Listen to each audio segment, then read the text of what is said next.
struggled for a really long time because I was always searching for things outside of myself to be the thing that made me feel better or to prove my worth. Spent 37 years running away from my feelings, trying not to feel anything. But when you're in such profound grief, it's so hard to repress your feelings. And welcome everyone to another episode of Humanity 2.0 podcast. You didn't know, but there was a bunch of audio drama, but now we're in a good place. So let's welcome Angie Hawkins. Angie, you're an author, you're a speaker, you're an incredible human in this wacky thing we call life. How are you doing today? Good. Thank you for having me. Also, I think the audio drama just speaks to the human experience of things not going the way we always expect. That's true. That is so true. And you know what? I think we would get an award for how we attacked that. You were super optimistic and you were like, what can we do? And I was doing things and pressing buttons. So I think we made a good team. Tell us all about you. Well, I don't even know where to begin. Well, first of all, I'm an inner glow coach. I'm also an author and speaker. My journey on this career trajectory started with the writing of my book, Running in Slippers, which covers a really train wreck period of my life, which I'll go into in a minute. But the reason that I wrote it is because I feel like what we see on social media is profoundly filtered and edited. And even in real life, we all wear a mask. Like if someone asks you how you're doing, even if you're having a really shitty day, the go-to answer is usually like, oh, I'm fine, everything's fine. So I feel like we aren't talking about real life enough. So my book, it's extremely vulnerable. And the reason that I wrote it that way is to encourage connection through vulnerability, because I feel like society, we're not really connecting because we're wearing all these filters. And I feel like it got even worse with COVID. I feel like we've been even more disconnected since then. So my whole brand is about like talking about life and real life and challenges, the things that we're not actually really talking about. That sounds amazing. It reminds me of the dog meme, you know, with the dumpster fire and he's like, everything's fine. Yeah.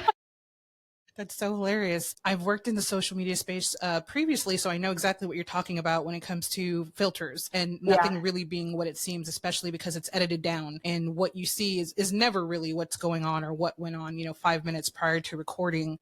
You mentioned COVID and people getting even more disconnected. Some would argue that people got closer. In what ways did they become more disconnected? Well, I just feel like we got more comfortable with not socializing. I feel like mental health issues actually rose during that time period, but nobody was really talking about that either. I feel like a lot of people struggled with loneliness or just the confinement of things. And in such an accelerated time of disconnectedness, we weren't even really talking about it. I do agree there were situations where people came closer together because depending on how you were hunkering down, like during the extreme quarantine period, I think there was an opportunity to become closer because, for example, all of the gyms were closed. So there were these 3 other girls that I worked out with, and one of the girls had a garage with equipment. So I actually got really close to them during that time period because they were like some of the very few people I was hanging out with. So there were opportunities for connection, but I just feel like in terms of really addressing our mental health issues or like what was the profound effects of our real life, we weren't really talking about. That reminds me of a film festival that was held online during COVID. A bunch of directors and artists decided that they wanted to connect via media. And so they held an online festival, but the whole thing centered around COVID and how disconnected we become. And it was really interesting to see all kinds of interpretations about, loneliness and isolation. And then in some cases, community through isolation. So yeah, it was amazing to see, people still grasping at connection in different ways during COVID. But at the same time, mental health was a big part. And you're right, there wasn't a lot of talking about it. It's even after the fact, after COVID, it's still, something that doesn't come up a whole lot. What impacted the person during COVID and after, and how it changed their lives and how they operate even now. So that's definitely true. Yeah, because I think there's lasting effects to that. And I don't know if this is directly related. It could just be the era, but I think younger kids, I feel like they're more connected to like their phones and technology than actual people. I also, like myself, this isn't necessarily like a mental health issue, but I used to be really good at recognizing faces, like even if I had only met someone, like, but my facial recognition totally went away with the whole wearing mask era. Like I do not recognize faces anymore, even if I have seen someone several times. And I'm also curious about like the long-term effects, because I don't know if we would even see this yet, but I remember one time during COVID when we were wearing masks, I live in a building, so I have to take the elevator to come home. And one time there was this woman, she was holding a baby, and I smiled at the baby, but then I was like, the baby can't even tell that I'm smiling, right? Because I'm wearing a mask. But it made me like go into this deep thought of what are the effects of babies not having facial recognition of strangers? And I don't know, maybe we would see the effects because those babies would be 5 years old now, but I don't know. Like, I think there's so many unintended consequences to it. That's true. I never thought about that either. I mean, babies, I mean, they're very dependent on visual cues and Yeah. shapes and colors. And yeah, so that means a lot about their growth. That would be really interesting to study for sure. Yeah. One of my favorite questions on the show, which usually kicks it off, is the question of humanity. How do you define humanity? I would define humanity as connectedness, because ultimately we're all going through extremely similar human experiences. I don't know, sometimes, but for whatever reason, there's a vulnerability to it. So we're not sharing it with each other. So actually, I would call it like an underground connectivity, because it's like we're all connected because we're human beings, yet we have these masks and like our shields up, and we are resisting that connection because we want to have this perfect facade or whatever. But it's like those human things about us are what make us connected, because at the end of the day, we're all the same, even though our experiences may not be totally the same. Like, so for instance, everyone usually has an example of grief that they have gone through, or like a major life experience. So there's like all these like similar themes that we experience, but we really don't join together in any of that. Why do you think it is that we try to hide them from each other? And then also, can you tell me of a time where you did that?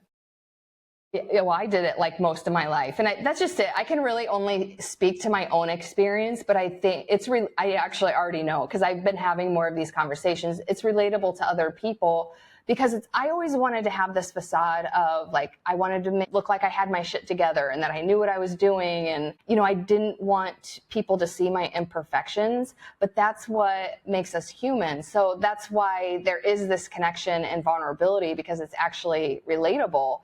Whereas when you're putting on these filters and edits and pretending everything's fine, it's like people really can't get to know the real you. And I lived my life like that for a long time. My story originates in childhood because I had really emotionally unavailable parents. So, and I understand what that means now, but as a child, the way I interpreted the situation is that I developed a belief that I didn't deserve to be loved.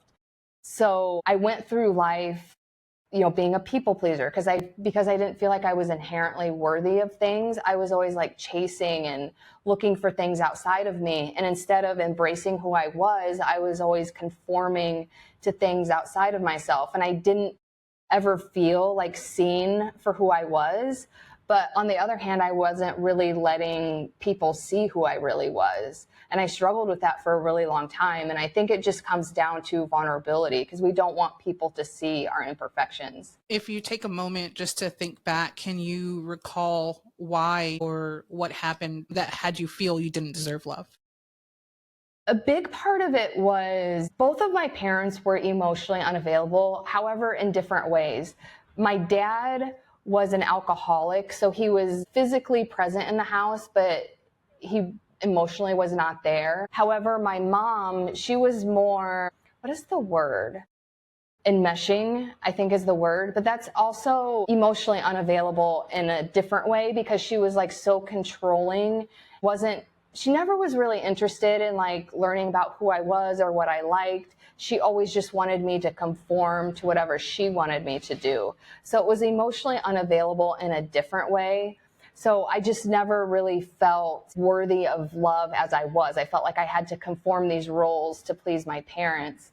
And then, that just like exacerbated into other areas of my life. But then my mom was also extremely critical. So it's like nothing I ever did was ever good enough. So it's like I was always on this constant like metaphorical hamster wheel of like trying to earn the compliment or the praise or whatever instead of the criticism. So I felt like I deserved the criticism and I didn't deserve the praise or words of encouragement. And then what along your life helped you to overcome or to heal and live with these truths? Yeah, so unfortunately, struggled for a long time because your beliefs dictate your behaviors and that dictates the experiences that you draw into your life. So I struggled for a really long time because I was always searching for things outside of myself to be the thing that made me feel better or to prove my worth. And it's really an unfulfilling lifestyle, but I didn't know anything different. And I felt like that's all I deserved. The biggest turning point came in 2017. My boyfriend broke up with me and then my dad passed away. And I was 37 and I had spent 37 years running away from my feelings, trying not to feel anything. But when you're in such profound grief, it's so hard to repress your feelings, which is not healthy anyway, by the way. So I was actually forced to feel my feelings, but I didn't have the tools for emotional regulation. So I just basically felt like shit for the rest of that year. And then the new year came and I was like, okay, I want to make some changes in my life. And I was living in Chicago and I decided that I wanted to move to Hawaii, which was well-intentioned in the sense that I was like being proactive and actually taking agency over my life. But it wasn't well-intentioned in the sense that I was like still reaching for things outside of myself to be the thing that made me feel better. And people do this in other various ways too, like, right? Like people reach for like drugs or shopping or whatever to be the thing that makes them feel better. So I was like doing this with external things as well. But then when I moved here, you can't move away from your problems. So I still had the exact same problems. And then I developed a whole new roster of problems. It was hard for me to make friends. When I moved here, I was able to work remote and keep my job, but there was like this huge management shakeup at work, which threatened my role. So I lived in constant fear of losing my job. So, and then like the next 2 years, it was like thing after thing after thing. So I was always grasping for things outside of myself because I still hadn't learned my lesson at this point.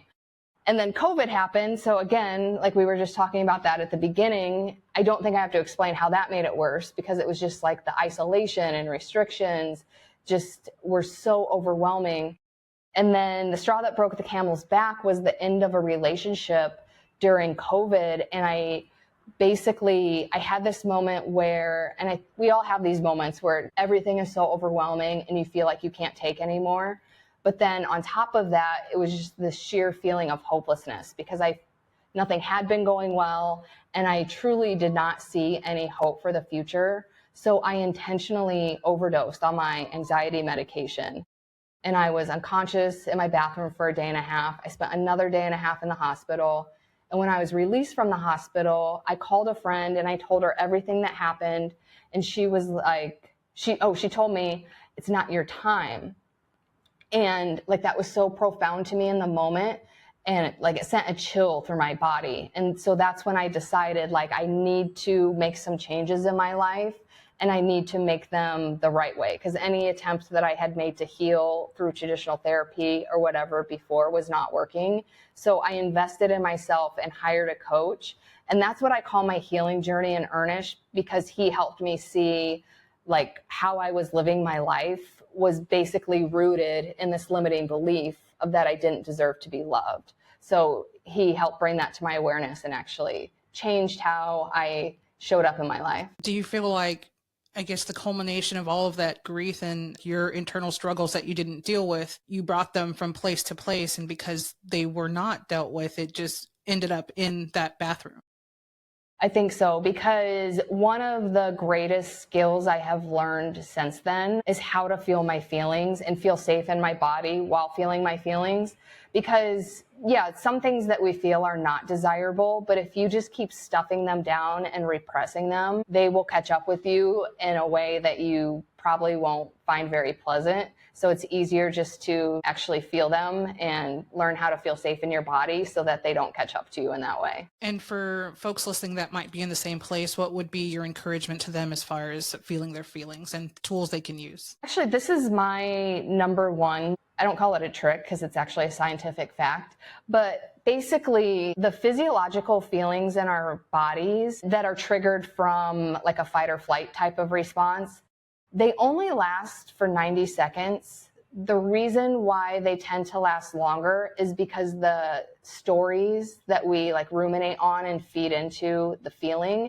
So for instance, I used to have a lot of anxiety attacks, and they would be triggered by an event, but then I would have this ruminating story in my head that would just contribute to the feeling. And sometimes it would go on for days on end. But the trick is just temporarily just get rid of the story and focus on the feeling and the sensations in your body. If you're just focus on those and focus on, because like for me, I get anxiety in my chest and sometimes it feels like I'm having a heart attack. But if I can like get that logical part of my brain to turn on and realize like I'm not dying, I'm safe in my body, it's going to pass in 90 seconds. It can pass in 90 seconds, and then you're in this calmer state to actually deal with whatever that story was in your head. Because if you're in this aroused physical state trying to deal with this, story that has an emotional intensity to it, that's just like adding fuel to the fire. Whereas if you're calm, you can look at the story that has the emotional intensity with a more logical standpoint. And that's the simplified version. I just made it sound like super easy, and once you get in the habit of doing it, it is a lot easier. Yeah, no, it sounds like something that we could definitely use for sure on the daily basis. Yeah. After this experience, how much longer then did you begin to put your book together and decide, oh, hey, I want to put this down into words for other people? So the idea for the book actually came in the period after my dad passing, because we live in a just get over it society. So after about 2 months, people stopped asking me how I was doing. They expected me to be over it. And my dad had died, so I was not over it, which regardless of who you are as a person, to be over something like that after 2 months, I don't think is reasonable at all. Like, we're human beings, we have feelings, everyone can grieve in their own time. But anyway, it was just kind of expected, like, oh, you should be over it by now. So again, I had to wear that mask, like everything's okay, because nobody really wanted to hear about it anymore. And I just remember I would feel so disconnected, because you go on Instagram and everyone's posting like the highlight reels of their life. And, you talk to your friends or whoever, and everyone's just talking about the good things that are happening in their lives. And I just remember thinking, there have to be other people who are feeling the way I do. Like, I can't be the only person who grieves for longer than 2 months. And I just felt certain that there was like that layer, like the underground connectedness. I just felt certain that there were other people like me and we're just not talking about it. So I had the idea to write a book that's like really vulnerable and like talks about the things that we don't really talk about. The problem is, back then I was terrified of allowing myself to be seen. Like, I thought it was a good idea, yet the thought of like putting my own vulnerable story out there was just way too terrifying. So it was just an idea that I had for years. And then when I hired my coach, because this is when I was like fresh out of the hospital and life at that time felt extremely fragile. My only goal was to make it through the day, which is like a really hard place to be in, because that's like true survival mode. But my very first call with my coach, he was like, if you could do anything and didn't have to worry about money, what would you do? And the very first thing I thought of was the book. And I started telling him, I was like, yeah, I want to write this book. It's about real life and it's vulnerable. Then I'll do all these book tours and there'll be safe spaces for people to actually like talk about things that happen in real life. And I'm like telling him this whole thing. And he was like, did you notice how lit up you just got when you were talking to me about that? And I did notice the state change. So because I needed something extra to like have a purpose, because the work that I was doing with him was a process. And I was like, I need something right now to give me more of a purpose. So that's when I decided, like, I'm going to write the book. I was like, I don't have to publish it. I just want to write the whole thing. But then, so that's when I started truly writing the book. But then by the time I finished, I was in a place where I felt more courageous and available to allow myself to be seen. So I did ultimately publish it. Grief is a lifelong process, doesn't stop after 2 months. For a lot of people, losing their family members, whether it's during COVID or now, there are a lot of folks passing. It just feels like it's way more longer than a few months. While you were writing your book, did you feel like some healing and some, I guess, experiences being laid to rest while you're writing this book? It's interesting because a lot of people ask me this question, and I think it was because, like, time period wise, I was still too close to the experiences. Because I would actually argue some things re-traumatized me, but I didn't find it healing at all, is my short answer. But in hindsight, in a way, I think it did contribute to my healing, because you have to feel things to move through them, and it forced me to feel things that I hadn't truly healed from. So in the moment, it felt like it was re-traumatizing, but ultimately I think it was healing, because it was forcing me to feel those experiences until they no longer triggered me anymore. Then did you go on tour and create those safe spaces for people? Well, so that's still part of my long-term goal. I have done some local events that have gone really well, because one of the things that we do at the end, I have this exercise. It's called Instagram versus reality. And everyone has to show a picture. It doesn't necessarily have to be Instagram, but a picture that you have somehow presented publicly or posted on Instagram where you're seemingly happy and everything's fine, but then tell the backstory of what was really going on. And that exercise is so profound, because you see like the happiest pictures, and then you hear the stories about what's really going on behind the scenes. And if you think about it, any picture on Instagram that we see or anywhere else, like there could be a backstory like that related to it, but you don't know unless you have these conversations. So I would like to do more of those outside of local events, like to just meet more people across the world, but that's still part of my long-term goal. Do you recall an example story that you heard that was really moving? Oh, there's so many. I remember one, her and her husband, they went on a staycation.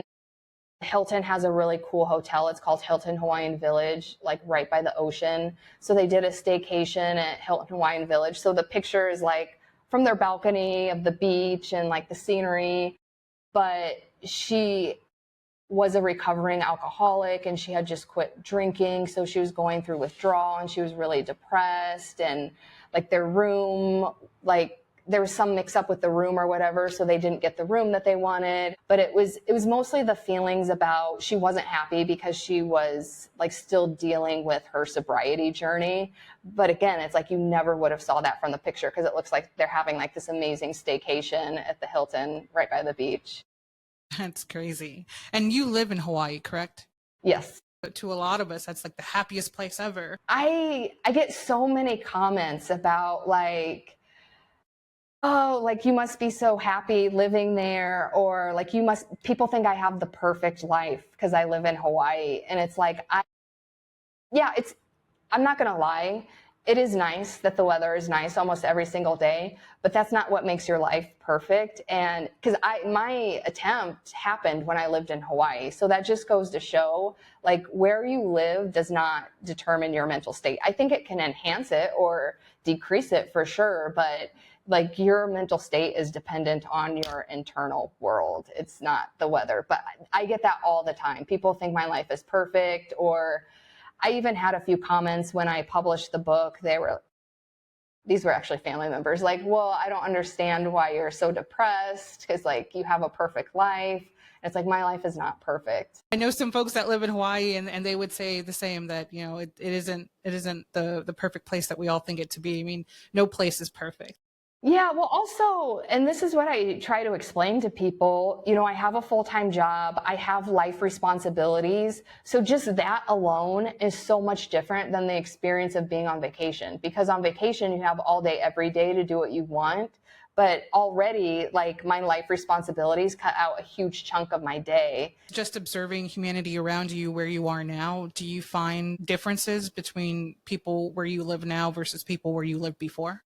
Yeah, because I feel like there's more of a, and this is just like my own story, but I feel like there's more of a need to prove myself as a local. When I lived in Chicago, I feel like I was just kind of accepted in almost any environment that I went to.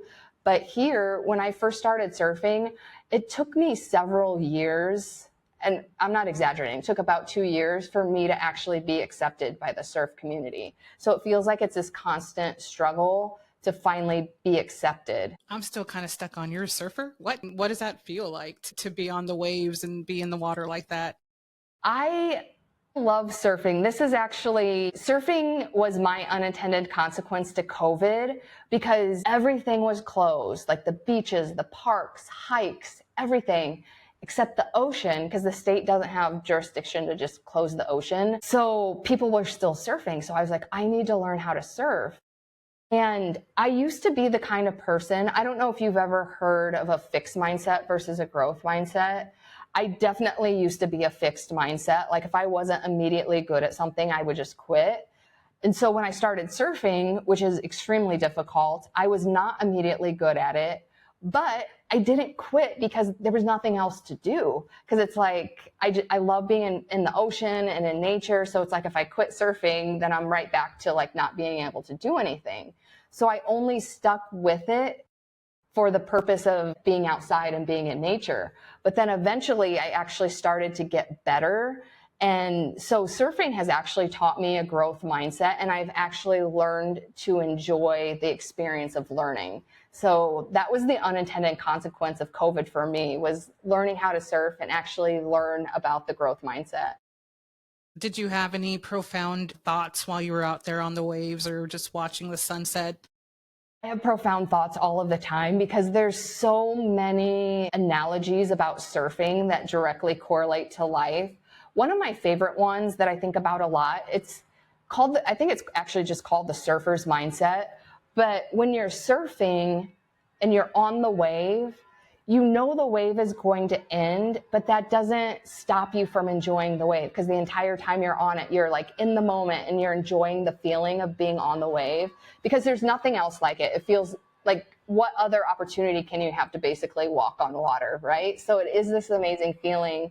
And plus just like the energy of the ocean and all of it. But when you're on the wave, you're not thinking about it ending. You're just enjoying the moment. And that's such a good lesson to carry into your day-to-day life. And there's so many more, but that's my favorite one.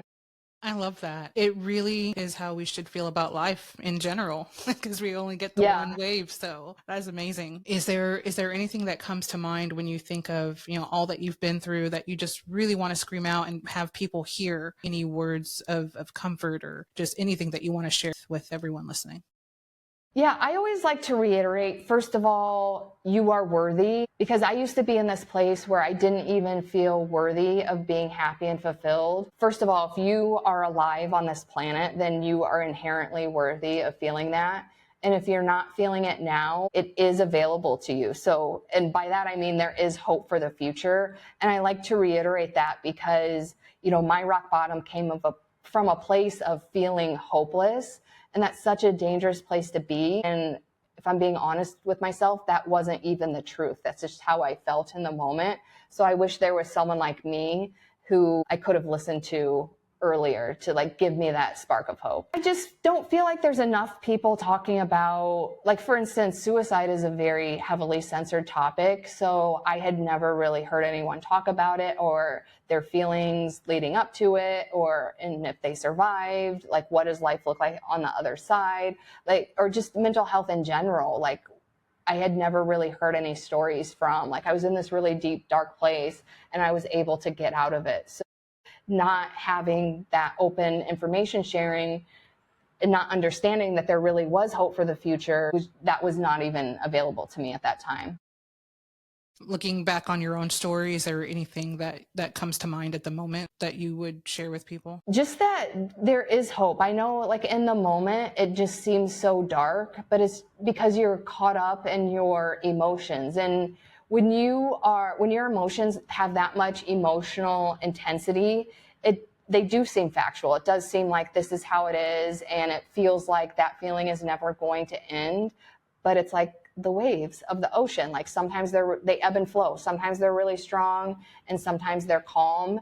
And you have to ride out that wave, and you don't always have to do it alone. In this day and age, there's plenty of places for help. And that's another thing I like to see, because back even 5 years ago, I don't feel like there were as many resources for mental health. It still could be better, but there are so many more available now. So if you need help, there are many, many resources. And if you are not sure, you can always reach out to me and I can help you. And where can people reach out to you? My website is runninginslippers.com, and there's information on the book. There's information on my current coaching program. And if you are struggling with something, I also offer a free, I call it a 60-minute Find Your Glow session. So for 60 minutes, we can work with whatever you're struggling with. And most people do have breakthroughs on this call, because 60 minutes is a good amount of time.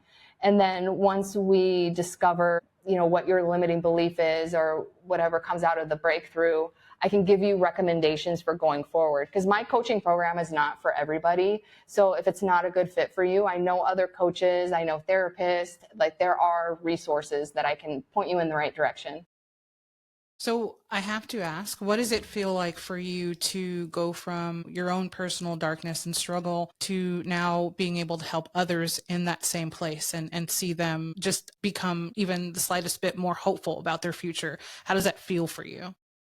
The primary feeling that I get from all of it is just a huge sense of pride, because I was truly in a deep, dark place. So to be able to actually just take accountability for my life and get out of that victim mentality and turn things around to the point where I'm now actually helping other people is just such an amazing feeling. Do you feel like that experience that you went through was necessary to be who you are right now? Yes, because I have a lot of people ask me like, well, what would you change, or what advice would you give old versions of yourself? But I wouldn't change anything. As hard as it was, I wouldn't change anything, because it put me on the path that I'm on today, which is the path that I needed to be on. And I clearly wasn't listening to any of the signs before, so I needed a punch in the face from the universe. So I would not change a thing.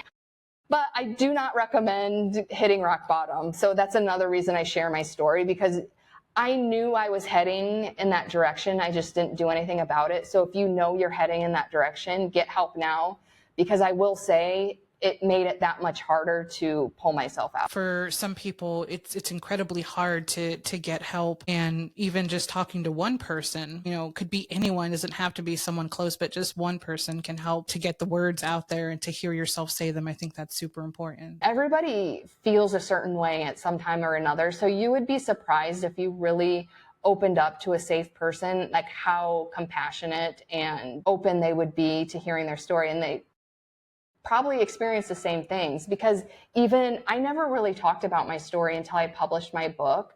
But then I would have people say to me like, well, oh, this exact same thing happened to me. And I didn't realize how many other people were going through the exact same things. Mm-hmm. So if you're going through a really hard time, you would be surprised. Most other people have been there, whether they're talking about it freely or not.